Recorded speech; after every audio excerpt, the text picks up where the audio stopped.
अच्छा जी, हमारी discussion capital investment appraisal पे चल रही थी और कल हमने प्राइमरली जो बात की थी कुछ तो रिवीजन ही थी, लेकिन एक जो नया टूल हमने डिस्कस किया था that was discounted payback period. और फिर हमने दो फॉर्मेट्स एनपीवी या कैश फ्लो को अरेंज करने के लिए हम एनपीवी अप्लाई करें या आईआरआर अप्लाई करें कि अगर हमारे कैश फ्लोज एनुटी शेप में आएंगे तो हम कैसे प्रेजेंट करेंगे, अगर हमारे कैश फ्लोज एनुअल हर साल का कैश फ्लो डिफरेंट है तो हम कैसे अप्लाई करेंगे। और इन फॉर्मेट्स को लेके और पेबैक पीरियड की डेफिनेशन को लेके हमने लेजिस्लेशन 27 कल देखी थी। तो कोई सवाल जी कल की डिस्कशन से?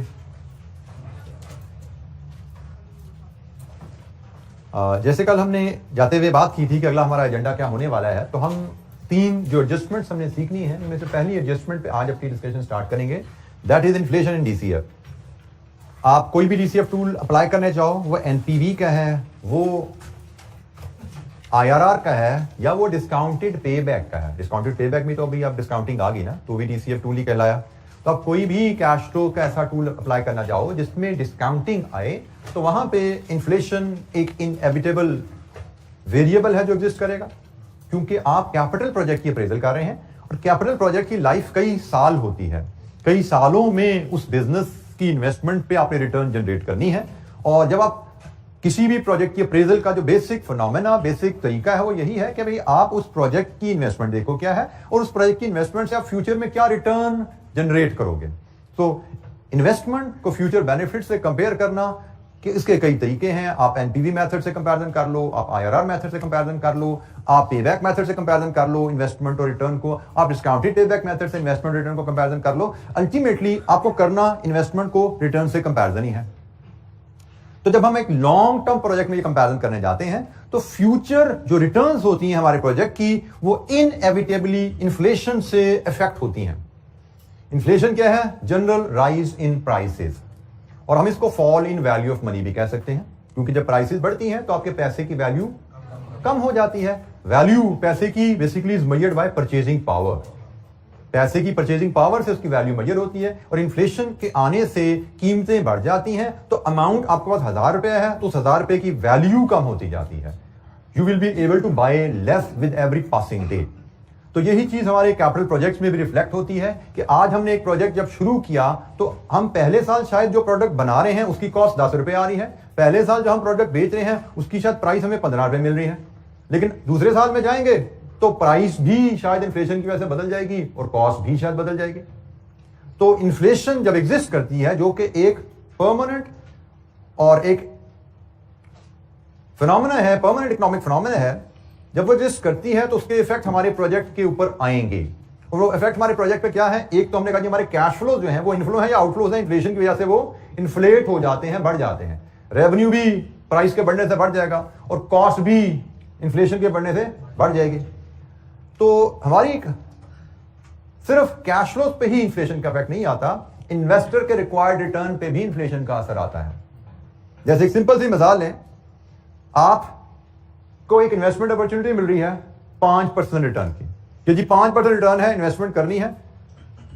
एक कंट्री में इन्फ्लेशन 1% है, वहां पे 5% रिटर्न है, दूसरे कंट्री में इन्फ्लेशन 5% है, उधर भी 5% रिटर्न है।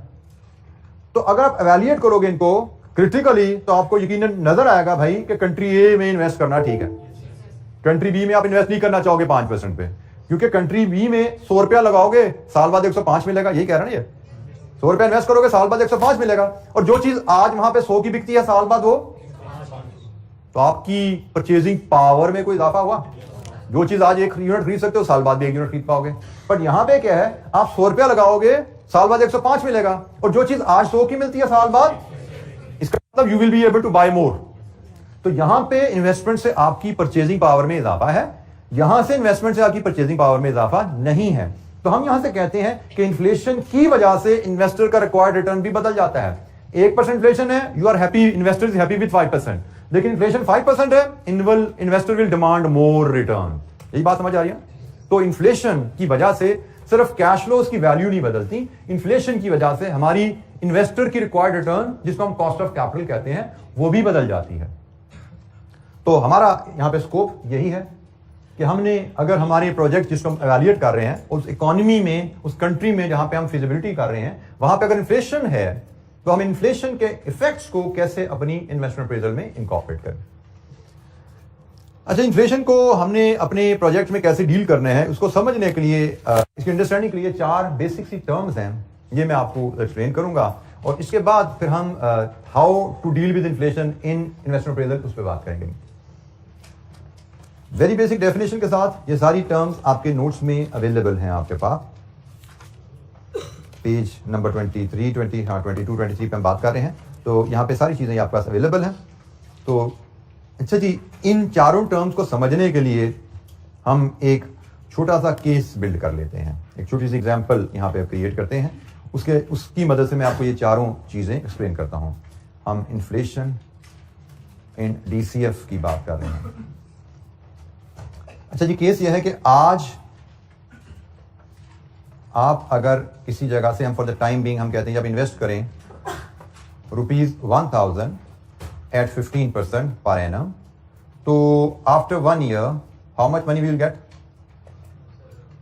1000 15% पे इन्वेस्ट करें तो 1000 पे 15% आपको 150 रुपए आपको मिलेगी, receive 1150।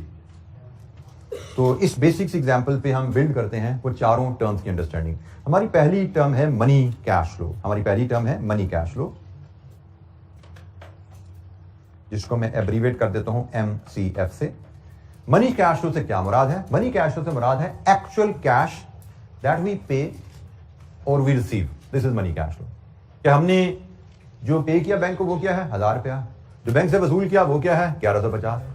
Physical cash which we can hold, which we can put in our wallet, which we can spend at any time, उसको हम मनी कैश कहते हैं। पैसा, एक्चुअल पैसा, that is called money cash. तो हमारे केस में, इस केस में जिसमें हम आज 1000 रुपया इन्वेस्ट कर रहे हैं, ये भी मनी कैश फ्लो है, और साल बाद 1150 हमें मिल रहा है, ये भी मनी कैश फ्लो है। बैंक ने हमें गिन के पैसे देने, ये 1150 पकड़े, we can hold this money, we can spend this money, we can put this money in our wallet, this is money cash flow. दूसरी जो हमारी टर्म है that is money rate of return. Money rate of return, इसको मैं abbreviate कर लेता हूं MRR से। Money rate of return measures the money earned on money invested.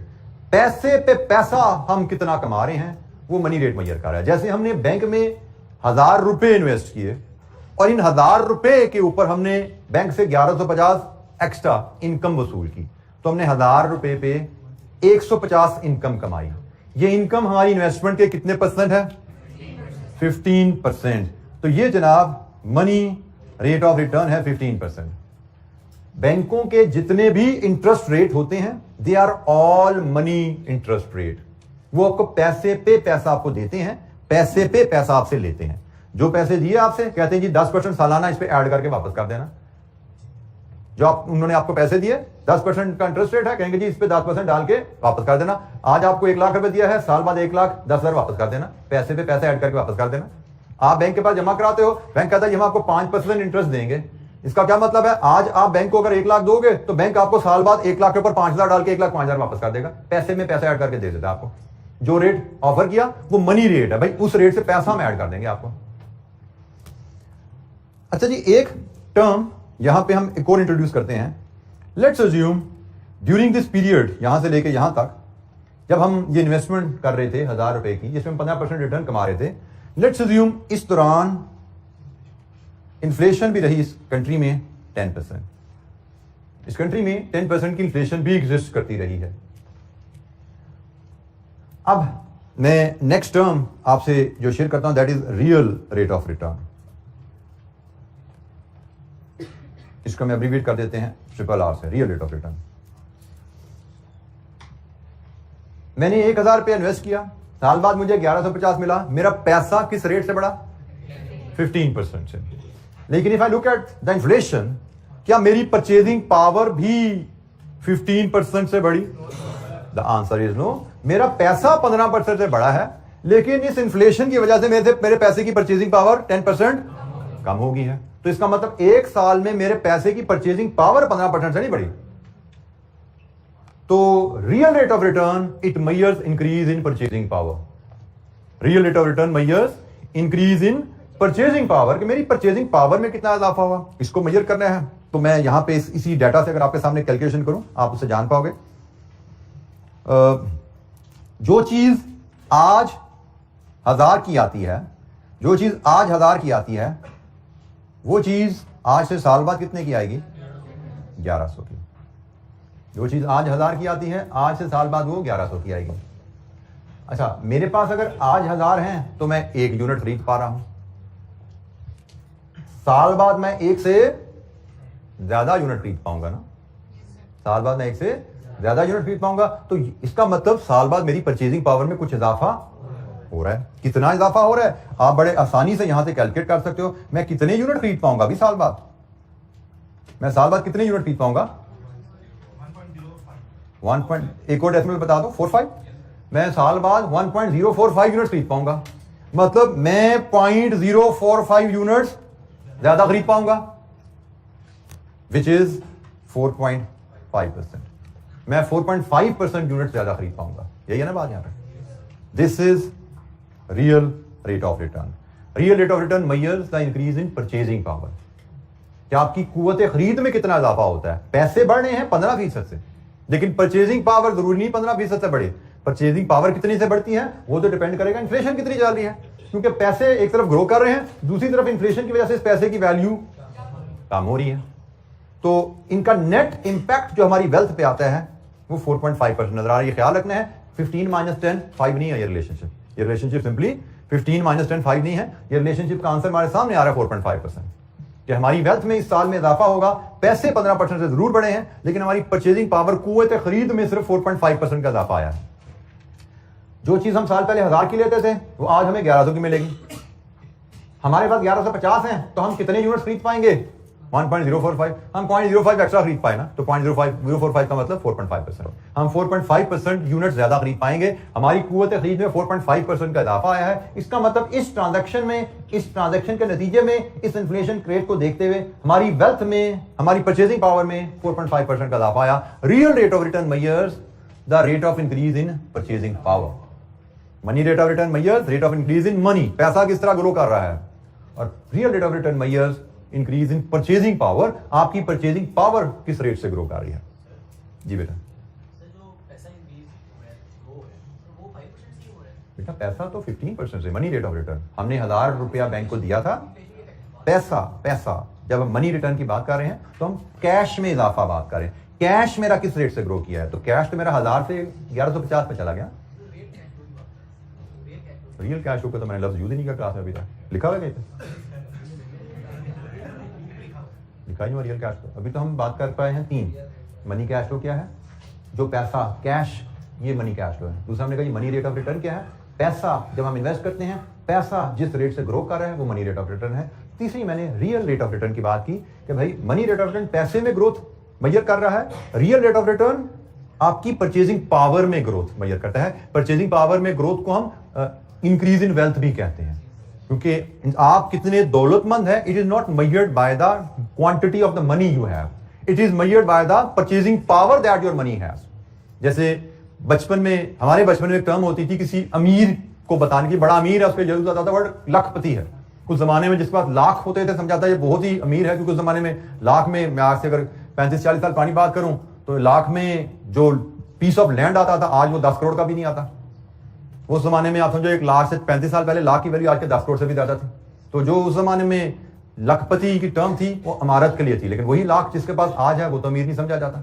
उसको तो हम सफेदपोशी शायद कह सकते हैं, जिसके पास लाख रुपए की कुछ सेविंग पड़ी हुई है, या शायद वो सफेदपोश के लेवल से भी एक नीचे होगा नॉच, लोअर मिडिल क्लास में, मे बी लोअर क्लास से बिलोंग करता होगा जिसके पास 1 लाख की सेविंग है। तो it is not the money that measures your wealth, it is the purchasing power of the money that measures your wealth. तो यहां पे हम रियल रेट ऑफ रिटर्न में बात कर रहे हैं कि real rate of return measures the increase in purchasing power, it measure increase in wealth. हमारी वेल्थ किस रेट से बढ़ी है? 4.5% है। अच्छा जी, लास्ट टर्म हमारी real cash flow.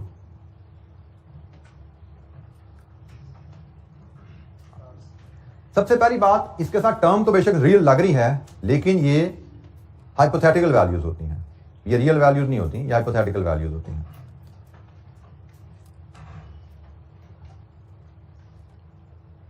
Real cash flow क्या मेजर करते हैं? रियल कैश फ्लो में बताते हैं फ्यूचर में जो हमें पैसा जो आना है या हमने किसी को पे करना है फ्यूचर में, साल बाद 2 साल बाद, अगर हम उस पैसे में से इन्फ्लेशन के असरात को माइनस करें, for example real cash flow को समझने के लिए, साल बाद अगर मेरे पास 1150 हैं, तो अगर इन्फ्लेशन एग्जिस्ट ना करे, या इन्फ्लेशन के फैक्टर उसमें से निकालें, तो ये साल बाद का 1150 आज के कितने पैसे के बराबर है? That is real cash flow. ये साल का 1150 आज के कितने पैसे के बराबर है? तो हम इसके लिए कैलकुलेट कर सकते हैं बड़े आसानी से कि भाई जो चीज आज x रुपीस की है, साल बाद वो 10% इन्फ्लेशन के बाद अगर 1150 की मिल रही है, तो जो चीज साल बाद हम 1150 की लेते हैं वो आज कितने की है? जो साल बाद हम 1150 की ले पाएंगे वो आज कितने की मिल रही है? 1045। This is your real cash flow. Real cash flow क्या बता रहा है कि फ्यूचर में जो पैसा आपको आना है या आपकी जेब से जाना है, वो परचेजिंग पावर के हिसाब से आज के कितने पैसे के बराबर है। मतलब फ्यूचर में इससे जो कुछ आप खरीद पाओगे, आज वो चीज कितने पैसों से खरीद सकते हो। फ्यूचर में 1150 से जो चीज आप बाय कर सकते हो, आज वही चीज आप 1045 में बाय कर सकते हो। This is real cash flow कि भाई साल बाद जो 1150 आना है उसकी वैल्यू आज के हिसाब से, परचेजिंग पावर के हिसाब से आज के 1045 के बराबर है। But this is hypothetical value. आपको असल में साल बाद आना है 1150, साल बाद का 1150 आज के परचेजिंग पावर के हिसाब से 1045 के बराबर है। Real cash flow hypothetical values. तो हमें ये 4 टर्म्स हैं जिनका इनसे हमारा ताल्लुक वास्ता पड़ता रहेगा। इनका हम एक रिलेशनशिप भी हम सीख लेते हैं। मनी कैश फ्लो का रियल कैश फ्लो से रिलेशनशिप की इक्वेशन और मनी रेट की रियल रेट से रिलेशनशिप की इक्वेशन, 2 इक्वेशन हम ये सीखते हैं और फिर हम अपनी डिस्कशन को आगे लेके चलेंगे। मनी रेट और रियल रेट के रिलेशनशिप की इक्वेशन है, मनी रेट ऑफ रिटर्न को अगर हम एम से लिखें, रियल रेट ऑफ रिटर्न को अगर हम आर से डिनोट करें और इन्फ्लेशन को अगर हम आई से डिनोट करें, तो हमारे पास एक फिशर फार्मूला अवेलेबल है। फिशर फार्मूला अवेलेबल है और ये फार्मूला है 1 + m = 1 + r × 1 + i। We must remember this formula, क्योंकि एग्जाम में हमें इस रिलेशनशिप की जरूरत पड़ने वाली है। सिंपल सा फार्मूला है, हमें एग्जाम में इस रिलेशनशिप की कई दफा जरूरत पड़ने वाली है। हमने जो भी केस डिस्कस किया उसी के मुताबिक अगर देखें कि अगर आपको बैंक 15% रिटर्न ऑफर कर रहा है और आपकी इकोनॉमी में इन्फ्लेशन 10% चल रही है, तो आप किस रेट से आपकी वेल्थ ग्रो करेगी, आप इसको 0.045 या 4.5% यहां से कैलकुलेट कर सकते हैं। तो फ्यूचर में अगर हमें रियल रेट, मनी रेट और इन्फ्लेशन का रिलेशनशिप को स्टडी करना है, मनी रेट से रियल रेट वर्कआउट करना है या रियल रेट से मनी रेट वर्कआउट करना है, we will use this equation.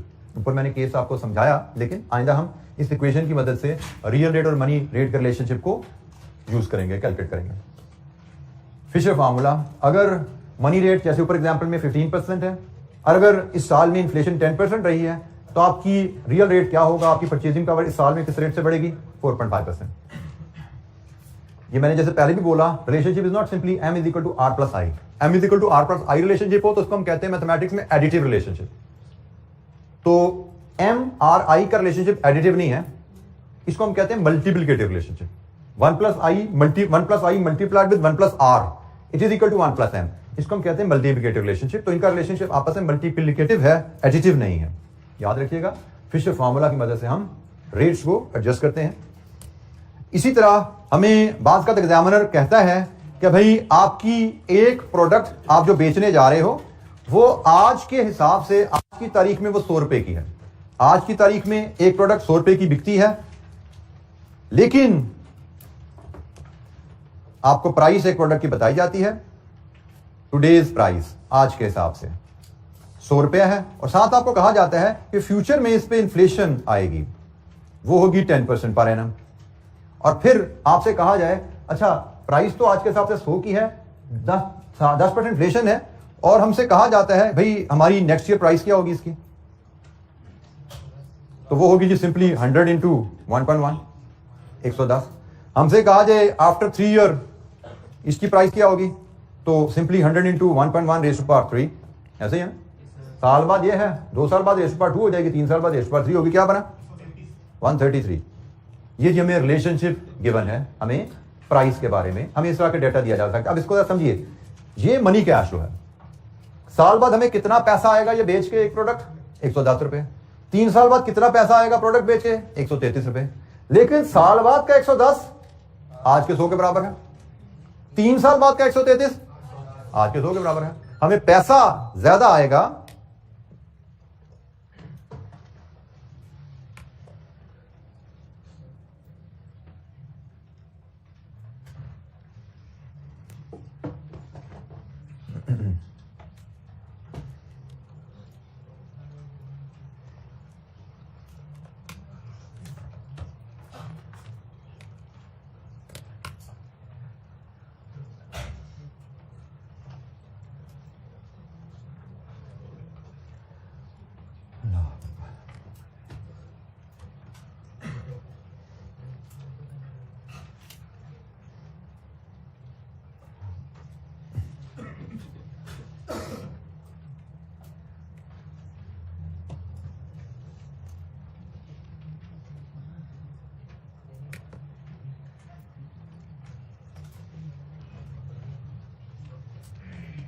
नहीं चल रहा अभी।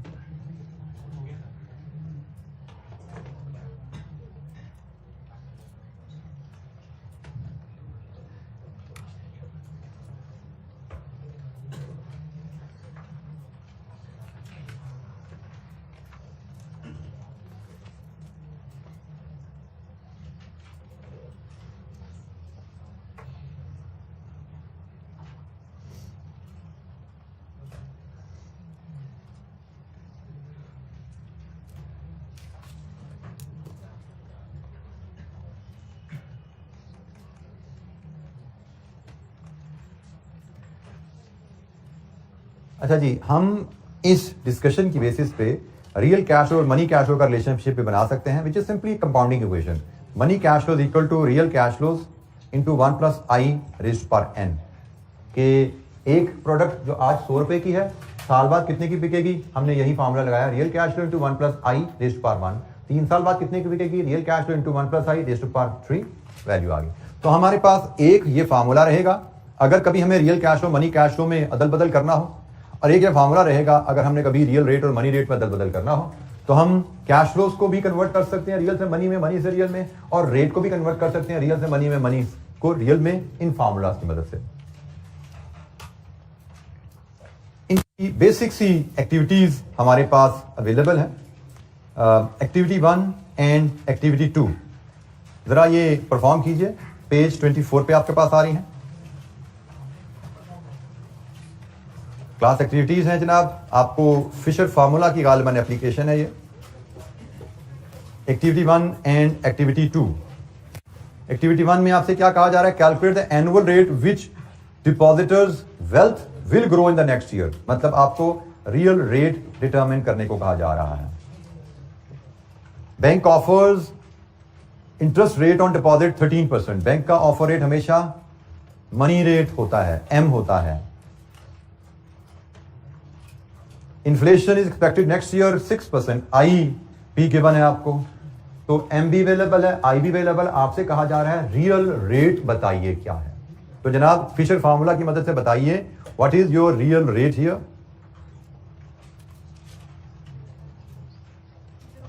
One plus 13 is equal to 1 plus r into 1 plus 6। ख्याल कीजिएगा आई रेट्स जब हम फार्मूला में डालते हैं तो उसको फ्रैक्शन में फीड करते हैं। 13% का मतलब 13/100.13 है, 6% का मतलब 6/100 मतलब 0.06 है। तो जनाब यहां से बताइए आर क्या आ रहा है? 603 जी। ये कैलकुलेशन ठीक है जी। रियल रेट, किसी बच्चे को कोई दिक्कत हो तो पूछिएगा। नेक्स्ट एग्जांपल, हम यहाँ पे रियल से मनी, मनी से रियल कन्वर्जन करनी पड़े, उसकी एक छोटी सी एक्टिविटीज हम देख रहे हैं। Mister A wants to achieve annual growth of 15% in wealth. Wealth में 15% ग्रोथ चाहता है, इसका मतलब आर जो है उसको 15% चाहिए। Calculate the annual income that mister A should earn if expected inflation is 5%। अगर इन्फ्लेशन 5% है तो मिस्टर ए किस रेट पे इनकम कमाए? एम कैलकुलेट करना जी हमें। तो बताइए जनाब एम क्या आता है यहां से? 20.75%। अगर 15% से इन्वेस्टर चाहते हैं उसकी वेल्थ बढ़े और इन्फ्लेशन 5% है तो उसको इनकम, पैसा जो कमाना पड़ेगा वो 20.75% से कमाना पड़ेगा।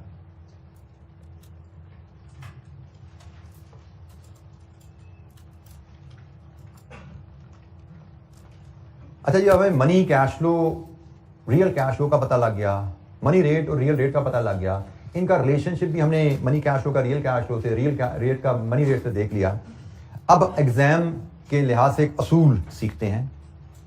एग्जाम का असूल याद रखिए कि अगर आपको कभी मनी कैश फ्लोज को डिस्काउंट करने हैं तो आपको मनी रेट यूज करना है, अगर आपको रियल कैश फ्लोज को डिस्काउंट करना है तो आपको रियल रेट यूज करना है।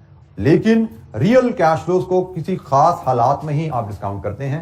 हम मोस्ट ऑफ द केसेस में मनी कैश फ्लोज को मनी रेट पर डिस्काउंट कर रहे होंगे। ये ऑप्शन हम सिर्फ तब लगाएंगे, only use when company is not paying taxes and only one inflation rate affects the project cash flow. अगर कंपनी टैक्सेस भी नहीं पे कर रही और सिर्फ एक इन्फ्लेशन रेट है जो कंपनी के कैश फ्लोज को अफेक्ट करता है, अगर तो ये दोनों सिचुएशन एग्जिस्ट करें तो आप रियल कैश फ्लोज को रियल रेट पर डिस्काउंट करेंगे।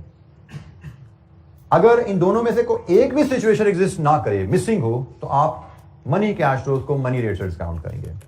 रियल कैश फ्लोज को रियल रेट पर डिस्काउंट करना is quick and efficient. Real cash flows को इन्फ्लेट करके इन्फ्लेशन में डालना और डिस्काउंट करना, इट्स अ लेंथी प्रोसेस। तो इसलिए हमने आइडेंटिफाई कर लिया कि भाई अगर हम एफिशिएंसी से काम कर सके इन कंडीशन की एग्जिस्टेंस में तो हम एफिशिएंसी से काम करेंगे। अभी हम एग्जांपल्स देखेंगे सारे सिनेरियोज की। लेकिन अगर ये कंडीशंस दोनों एग्जिस्ट में से कोई एक भी एग्जिस्ट नहीं करती तो हमें इस ऑप्शन पे जाना पड़ता है। तो फिलहाल हम पहली एक एक्टिविटी देखते हैं कि भाई हम रियल कैश फ्लोज को रियल रेट पे कैसे डिस्काउंट कर सकते हैं, और उसी डाटा को अगर मनी कैश फ्लोज पे डिस्काउंट करके हमने लेनी है एनपीवी तो हम कैसे कर सकते हैं। तो बेसिक असूल इज, अगर इसको अगर और अंदाज में समझना है, money cash flows inflated cash flows, ऐसा ही है। मनी कैश फ्लोज की वैल्यू ज्यादा होती है रियल कैश फ्लो की निस्बत। मतलब जैसे मुझसे कहा जाए जी आज से साल बाद, हम ये मिसाल ले रहे थे, आज से साल बाद हमारी प्रोडक्ट बेच के कितने पैसे आएंगे, 110। लेकिन साल बाद जो 110 आने हैं आज के हिसाब से तो 100 ही है ना, इनकी रियल वैल्यू तो 100 ही है। तो रियल वैल्यू कैश फ्लो की कम होती है, मनी वैल्यू कैश फ्लो की ज्यादा होती है। इसी तरह रियल रेट कम होता है, मनी रेट ज्यादा होता है।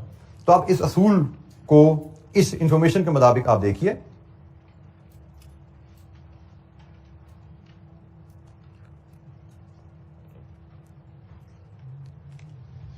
कैश फ्लोज हायर है तो उनको हायर रेट पे डिस्काउंट करो।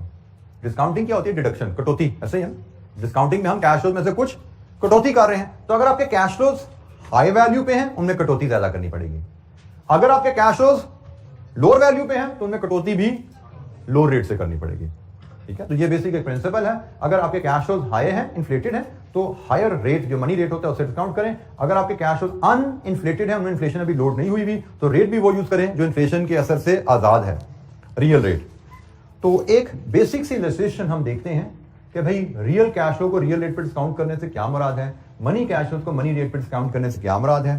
बेसिक सी इलस्ट्रेशन है जी हमारे पास, इलस्ट्रेशन नंबर 28, पेज 24 पे ही illustration 28।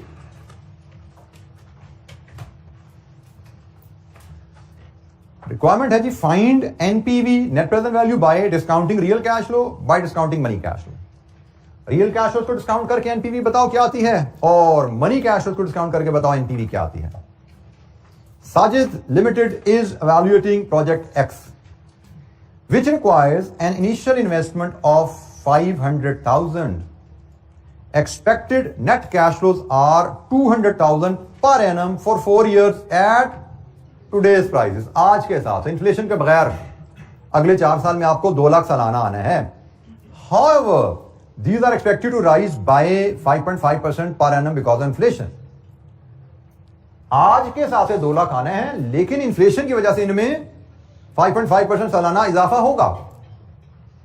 The firms money cost of capital is 15%। Money का एक साइनोनिम नॉमिनल भी होता है, मनी कॉस्ट ऑफ कैपिटल या nominal cost of capital, money rate of return, nominal rate of return, money cash flow, nominal cash flow एक ही बात है। सो money and nominal हमारे लिए साइनोनिम्स है जी। तो firms money required rate of return is 15%। हमसे कहा जा रहा है जी आप पहले रियल कैश फ्लोज को डिस्काउंट कीजिए। तो रियल कैश फ्लोज को डिस्काउंट करना है तो मतलब कैश फ्लोज में इन्फ्लेशन ऐड नहीं करनी, और उनको डिस्काउंट करना है तो हमें पता है ये डिस्काउंटिंग तो रियल रेट पे की जाती है। तो हम पहले रियल कैश फ्लोज इस प्रोजेक्ट के आइडेंटिफाई करते हैं और फिर रियल रेट आइडेंटिफाई करेंगे और रियल कैश फ्लोज को रियल रेट पे डिस्काउंट करते हैं।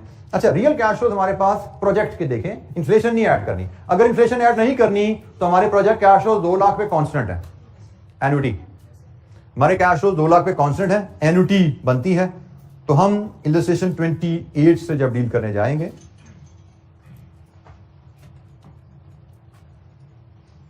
हम रियल कैश फ्लोज को रियल रेट पार्ट ए, हमारा जो फॉर्मेट एन्युटी वाला बनेगा, एक कॉलम हमारा आएगा पीवी का,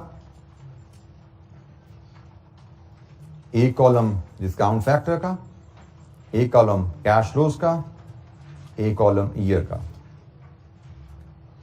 year wise cash flows, discount factor और प्रेजेंट वैल्यू। हमारी items of cash flows initial investment है और उसके बाद हमारी एनुअल रिटर्न है।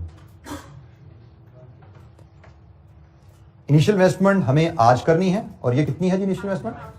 500,000 और इसके नतीजे में हमें 4 साल, यहां पे हम इसको मैं एक वर्ड ऐड करता तो रियल, हमें 4 साल 1 से लेकर 4 साल तक रियल टर्म में 2 लाख की रिटर्न आएगी। These are my real cash flows. कि अगर हम ये प्रोजेक्ट करते हैं तो मेरे प्रोजेक्ट के रियल कैश फ्लोज क्या हैं? इन रियल कैश फ्लोज हमारा आज के हिसाब से वैल्यूज क्या हैं कैश फ्लोज की। इन्फ्लेशन की वजह से इनको हमने कोई एडजस्टमेंट इनमें नहीं की। आज के हिसाब से इन्वेस्टमेंट 5 लाख, आज के हिसाब से अगले 4 सालों में रिटर्न 2 लाख। और आज के हिसाब से जब हमने रियल कैश फ्लोज लिए हैं तो इनको डिस्काउंट करने के लिए हमें रेट भी रियल चाहिए, जो कि क्वेश्चन में अवेलेबल नहीं है। हम एक वर्किंग वन पे जाते हैं और वहां से रियल रेट निकाल के लाएंगे यूजिंग फिशर फार्मूला।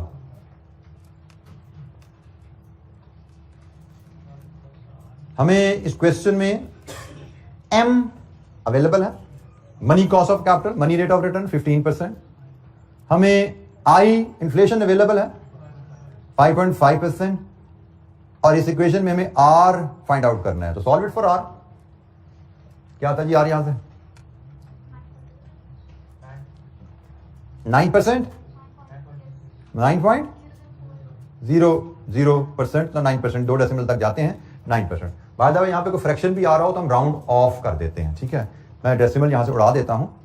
हम अगर फॉर एग्जांपल आप यहां पे, मैं जस्ट अज्यूम कर रहा हूं 9.05 भी आपका आ रहा होता तो आप इसको अप्रोक्सीमेटली 9% ही लिखते, लेकिन आपका तो ऑलरेडी 9.00 ही आ रहा है, तो हमें अप्रोक्सीमेट कहने की यहां पे जरूरत नहीं है, हम इसको 9% ही कहते हैं। अगर हम लिखेंगे 2 डेसिमल तक, लेकिन फिर राउंड ऑफ कर दिया करेंगे विदाउट डेसिमल। ये प्रैक्टिस याद रखनी है कि जब भी हमें डिस्काउंट रेट चाहिए, डिस्काउंट रेट हम डेसिमल के बगैर ही वैल्यू लेके आगे जाया करेंगे।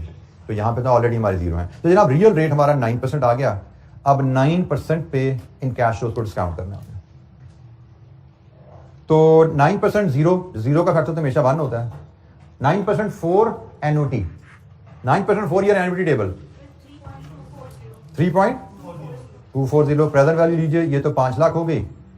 और ये जनाब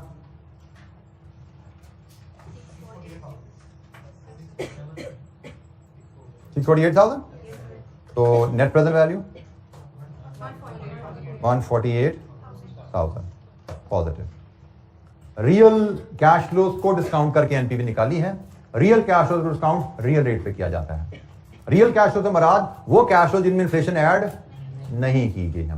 हमें टुडेज टर्म में कैश फ्लो दिए गए थे, टुडेज टर्म के कैश फ्लोज लेके हमने उनको रियल रेट पे डिस्काउंट कर दिया, रियल कैश फ्लोज को रियल रेट पे डिस्काउंट किया, एनपीवी हमारे पास आ गई 148,000। जी जनाब, एनी क्वेश्चन, कोई सवाल?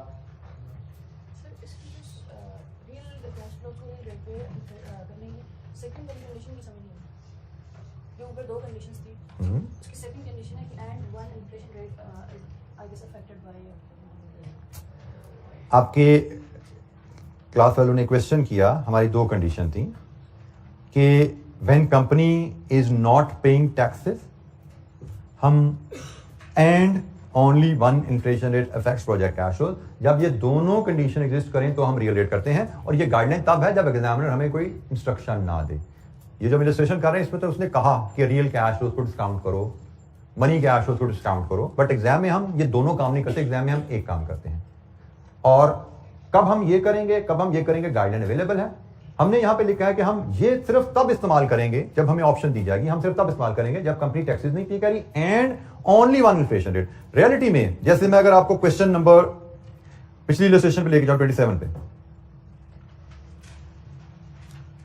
इलस्ट्रेशन 27 में हमने डाटा देखा था एक प्रोजेक्ट का, 4 साल लाइफ किसकी, price per unit, material cost per unit, labour and overhead. अगर इस इकोनॉमी में इन्फ्लेशन आए तो क्या जरूरी है कि इन्फ्लेशन प्राइस, मटेरियल कॉस्ट और लेबर के लिए एक सेम रेट ही हो? Practically there could be different inflation. हो सकता है एग्जामिनर कहे प्राइस 10% से बढ़ेगी, मटेरियल 8% से बढ़ेगी और लेबर 15% से बढ़ेगी, more than one inflation rate हो गया ना। और ये भी हो सकता है एग्जामिनर हमारी आसानी के लिए कहता कि भाई ये डाटा है एंड इन्फ्लेशन रेट इज 10%, इसका मतलब है हर चीज पे इन्फ्लेशन सेम है। तो दिस इज व्हाट वी मेंट कि अगर एग्जामिनर ने तमाम कैश फ्लो के लिए एक इन्फ्लेशन रेट दे दिया है, जैसे इस सवाल में टैक्सेस तो नहीं ना, टैक्सेस नहीं है और इन्फ्लेशन रेट तो कहता 10%, टैक्सेस भी नहीं है और इन्फ्लेशन रेट भी एक है, इसका मतलब इस कैश फ्लो को इन्फ्लेट करने की जरूरत नहीं है, हम इसको इन्फ्लेट किए बगैर ही इसका एनपीवी निकाल सकते हैं। लेकिन अगर वो कहता है टैक्सेस तो नहीं है, इसका इन्फ्लेशन 10 है, इसका इन्फ्लेशन इसका 12 है, इसका 15 है, अब इन्फ्लेशन रेट टैक्सेस तो नहीं है लेकिन इन्फ्लेशन तो एक से ज्यादा हो गया ना, तो अब हम रियल रेट अप्रोच पे नहीं चल सकते। तो बहरहाल ये तो था केस हमारा अगर हमें ऑप्शन दी जाए, बट फिलहाल जो हम डिस्कस करें एग्जांपल उसमें तो ऑप्शन है ही नहीं। उसने तो हमसे दोनों काम करवाए हैं, उसने कहा कि पहले आप रियल कैश फ्लोज को डिस्काउंट करो और फिर आप मनी कैश फ्लोज को डिस्काउंट करो। तो हमने रियल कैश फ्लोज को डिस्काउंट करके तो एनपीवी निकाल ली है। अब हम मनी कैश फ्लोज की बात करते हैं। मनी कैश फ्लोज के लिए हमें ये फार्मूला यूज करना पड़ेगा, money cash flow is equal to real cash flow into 1 + i raised power n। और जब हम ये फार्मूला यूज करेंगे हर साल की n की पावर फर्क होगी, हर साल का कैश फ्लो बदल जाएगा, अब एन्युटी नहीं रहेगी। जैसे हमने पीछे देखा था, साल बाद चीज 110 की बिकी, 2 साल बाद 121 की बिकती है, 3 साल बाद 133 की बिकती है, हर साल वैल्यू बदलती जा रही है ना। तो अब यहां पे वही सलूक होने वाला है, अब हर साल वैल्यूज बदलेंगी और इसलिए जब हर साल वैल्यू बदल रही है तो फॉर्मेट हम दूसरे वाला ले आते हैं। पार्ट बी के लिए हमारे 4 साल प्रोजेक्ट की लाइफ है, 1, 2, 3, 4 और 0 में इन्वेस्टमेंट है, 0, 1, 2, 3, 4। और हमारी कैश फ्लोज की डिस्क्रिप्शन इनिशियल इन्वेस्टमेंट है और एनुअल रिटर्न है। इसके बाद इनिशियल इन्वेस्टमेंट तो 5 लाख है और ख्याल करना है आपने inflation only effect future cash flows. Initial investment पे तो इन्फ्लेशन का कोई असर नहीं आएगा, inflation only effect future cash flows और फ्यूचर कैश फ्लोज में तो सिर्फ रिटर्न है। और इसका हमारा फार्मूला रहेगा 200,000 real cash flows into 1 + inflation raised power n। n corresponds to year, n की वैल्यू बदलते जाएं और मनी कैश फ्लोज लाते जाएं। ईयर 1 का money cash flow 2 lakh into 1.055 211 000 raised power 2 222 605 raised power 3 234 848 4 24। ये जी हमारे पास मनी कैश फ्लोज आ गए हैं।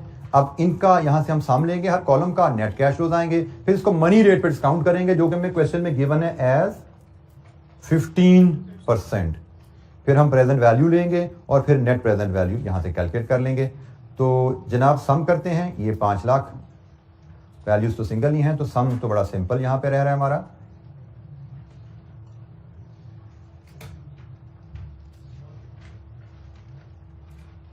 जी 15% पे वैल्यूज लाइए क्या है,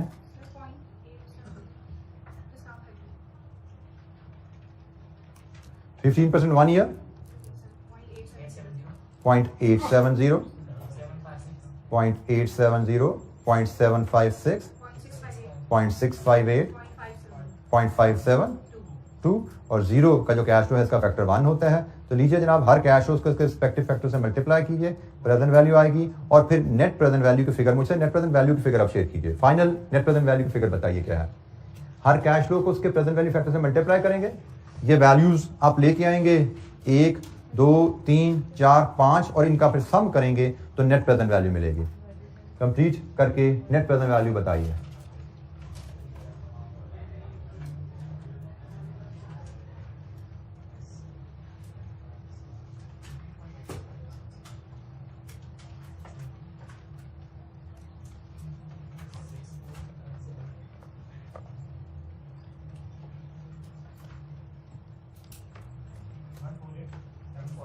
वन 148,769।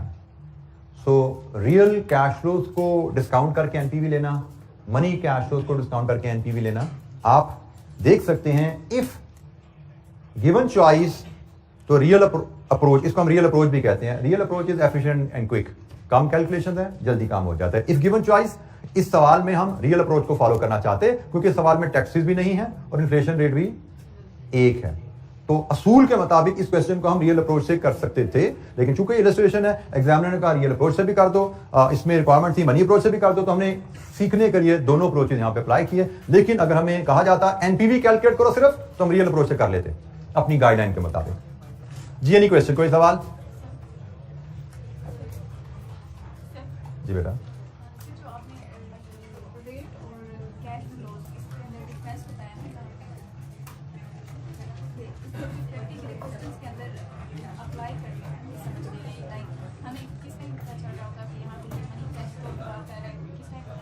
बेटा आपके क्लास वालों ने क्वेश्चन किया कि हमें क्वेश्चन में से कैसे पता लगेगा कि हमने कैश फ्लोज को ये रियल कैश फ्लोज हैं, मनी कैश फ्लोज हैं, रियल रेट है, मनी रेट है, हमें किस अप्रोच को फॉलो करना है। पहली बात तो आपको रिक्वायरमेंट से पता लगेगा आपको कौन सी अप्रोच फॉलो करनी है। आपने इस अप्रोच पे जाना है, इस अप्रोच पे जाना है, यहां से पता लगेगा। इसके बाद आपको क्वेश्चन में इंफॉर्मेशन दी जाती है। जैसे हमने ये सवाल पढ़ा, उसमें उसने बताया कि ये जो कैश फ्लो हैं ये आज के हिसाब से हैं, इसका मतलब ये रियल कैश फ्लोज हैं। उसने बताया कि जो रेट है ये मनी रेट है, उसने आपको बताया क्वेश्चन में। और अगर वो नहीं बताएगा, कॉस्ट ऑफ कैपिटल के बारे में वो खामोशी बात का इख्तियार करता है, तो उसके बारे में ख्याल रखिएगा। अगर कॉस्ट ऑफ कैपिटल यहां पे वो सिर्फ ये वर्ड ना लिखता, वो ये ना बताता, वो सिर्फ कहता फर्म्स कॉस्ट ऑफ कैपिटल, तो हमारी गाइडलाइन है कि अगर क्वेश्चन में हमें नहीं बताया गया कि वो रियल है तो हम फिर भी उसको मनी ही लेंगे। अगर तो बता देता मनी है, ओके। अगर वो बता देता है रियल रेट है, फिर भी गुड है। अगर वो कहता है सिर्फ रेट है, तो हमारी गाइडलाइन कहती है कि उसको आप मनी रेट समझना। तो क्वेश्चन में हमें बताया जाएगा कि कैश फ्लोज रियल हैं, रेट रियल है, मनी है, और हम अपनी फासले के मुताबिक हम असूल अप्लाई करेंगे जो हमने सीखा है। पर अभी तुमने एक इलस्ट्रेशन की है, हम इस पे कल हम 2 इलस्ट्रेशन आके इंशाल्लाह मजीद करेंगे इन्फ्लेशन के ऊपर, मजीद उस पर क्लैरिटी आएगी। और बहुत ज्यादा हम क्वेश्चन जो कर रहे होंगे उनमें ऑलमोस्ट हर क्वेश्चन में इन्फ्लेशन का जिक्र होना है, तो अभी इस पर काफी हमारी डिस्कशन लर्निंग आपकी इंशाल्लाह होती रहेगी। तो आज के लिए इतना ही, बाकी इंशाल्लाह कल मुलाकात होगी, इस डिस्कशन को कैरी करेंगे। थैंक यू, अस्सलाम वालेकुम।